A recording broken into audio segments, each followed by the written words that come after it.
Now, it definitely has an impact on mental health, and it definitely has an impact on physical health. Absolutely. People find their memory starts to go, they get more colds than usual, inflammatory markers are raised. Sure. But the interesting thing is, it's not sleep deprivation. So this is what our listeners might find most interesting. If it was sleep deprivation, you would find that you would not be able to keep your eyes open during the day. So you would literally be sleeping all day.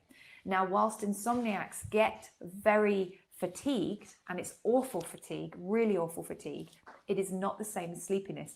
If it was sleepiness, they would be able to fix their own problem and sleep, and then the problem would go away. Of course. So it's really interesting. The problem is that in the media, we talk a lot about the issues with sleep deprivation. Oh, my earphone's just gone.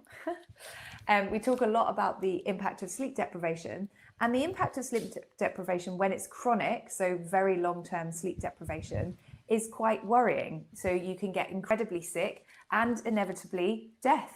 But actually, it's very rare to come across someone who is chronically sleep deprived, because if they were chronically sleep deprived, what we're really saying is they are actively restricting themselves from sleep.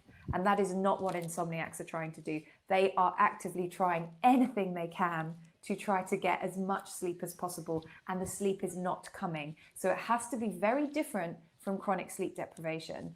And it's much more insidious than that, because it grows and it grows and it's still there and it doesn't go away. And yet you're not getting to the point where the doctor's like, whoa, we need to put you in hospital. In a way, that would be better, because then the doctors would be like, oh God, we've got to do something about this. Of course. Instead, it sort of creeps in, is part of your life, it's awful. It is like depression, in that it is like this extra shadow on you, and nobody realizes, because it's invisible.